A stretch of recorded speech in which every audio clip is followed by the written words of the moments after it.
বিচার দিনে মোমিনরা মাত্র জোহর থেকে আসরের সময়কাল অবধি অপেক্ষা করবে, অতপর তাদেরকে জান্নাতে প্রবেশাধিকার দেওয়া হবে। সে কি আনন্দের দিন, যেদিন ফিরিস্তাগণ তাদেরকে সম্মানের সাথে চিরসুখময় বেহেশতের দিকে দলে দলে পথ দেখিয়ে নিয়ে যাবেন। কত কষ্টভোগাও দেখার পর যখন জান্নাতের দরজায় পৌঁছবে, তখন ফিরিস্তাগণ তাদেরকে সালাম ও স্বাগত জানাবেন।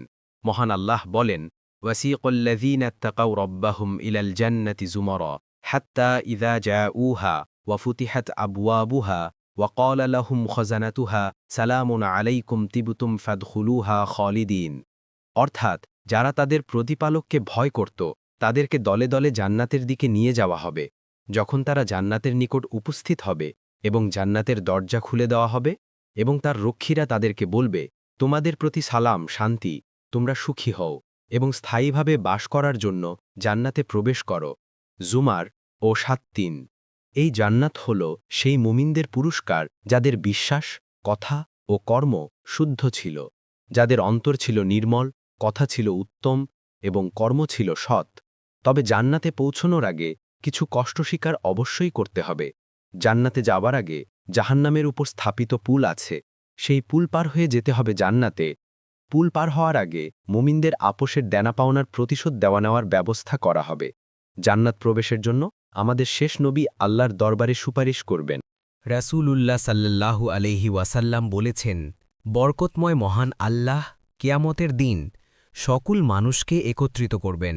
অতঃপর মুমিনগণ উঠে দাঁড়াবে, এমনকি জান্নাতও তাদের নিকটবর্তী করে দেয়া হবে, যার কারণে তাদের জান্নাতে যাওয়ার ইচ্ছা প্রবল হয়ে যাবে। সুতরাং তারা আদম আলাইহিওয়াসাল্লামের নিকট আসবে, অতঃপর বলবে, হে আমাদের পিতা, আমাদের জন্য আল্লাহর কাছে জান্নাত খুলে দেওয়ার আবেদন করুন। তিনি বলবেন, তোমরা কি জানো না যে একমাত্র তোমাদের পিতার ভুলই তোমাদেরকে জান্নাত থেকে বহিষ্কার করেছে? সুতরাং আমি এর যোগ্য নই।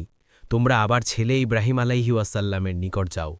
নবী সাল্লাল্লাহু আলাইহিওয়াসাল্লাম বলেন, অতঃপর তারা ইব্রাহিম আলাইহিওয়াসাল্লামের নিকট যাবে। ইব্রাহিম আলাইহিওয়াসাল্লাম বলবেন, আমি এর উপযুক্ত নই। আমি আল্লাহর খলিল ছিলাম বটে, কিন্তু এত উচ্চ মর্যাদার অধিকারী নই। অতএব তোমরা মুসা আলাইহিওয়াসাল্লামের নিকট যাও, যার সঙ্গে আল্লাহ সরাসরি কথা বলেছেন। ফলে তারা মুসার নিকট যাবে, কিন্তু তিনি বলবেন, আমি এর যোগ্য নই। তোমরা আল্লাহর কালেমা ও তার রূহ ঈসার নিকট যাও। কিন্তু ঈসাও বলবেন, আমি এর উপযুক্ত নই। অতপর তারা মুহাম্মদ সাল্লাল্লাহু আলাইহি ওয়াসাল্লামের নিকট আসবে। সুতরাং তিনি দাঁড়াবেন, অতপর তাকে দরজা খোলার অনুমতি দেয়া হবে, আর আমানাত ও আত্মীয়তার বন্ধনকে ছেড়ে দেওয়া হবে। সুতরাং উভয়ে পুল সিরাতের দুদিকে ডানে ও বামে দাঁড়িয়ে যাবে। অতপর তোমাদের প্রথম দল বিদ্যুৎ গতিতে অতি দ্রুত বেগে পুল পার হয়ে যাবে। আমি আবু হুরায়রা বললাম, আমার পিতামাতা আপনার জন্য কুরবান হোক, বিদ্যুতের মতো গতিতে পার হওয়ার অর্থ কি? তিনি বললেন, তোমরা কি দেখনি যে বিদ্যুৎ কিভাবে চোখের পলকে যায় আসে?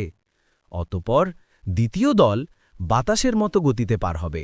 অতপর পরবর্তী দল পাখির মতো এবং মানুষের দৌড়ের মতো গতিতে। তাদেরকে নিজ নিজ আমল সিরাত পার করাবে, আর তোমাদের নবী পুল সিরাতের উপর দাঁড়িয়ে থাকবেন। তিনি বলবেন, হে প্রভু, বাঁচাও, বাঁচাও। শেষ পর্যন্ত তাদের আমলসমূহ অক্ষম হয়ে পড়বে। এমনকি কোনো ব্যক্তি পাছা ছেঁচড়াতে ছেঁচড়াতে পুল সিরাত পার হবে, আর সিরাতের দুই পাশে আঁকড়া ঝুলে থাকবে। যাকে ধরার জন্য আদিষ্ট তাকে ধরে নেবে। অতপর কিছু লোক জখম হলেও বেঁচে যাবে, আর কিছু লোককে মুখ থুবড়ে জাহান্নামে ফেলা হবে। সেই সত্তার কসম যার হাতে আবু হুরায়রার প্রাণ আছে, নিশ্চয় জাহান্নামের গভীরতা ৭০ বছরের বা দূরত্বের পথ। মুসলিম ১৯৫ নং।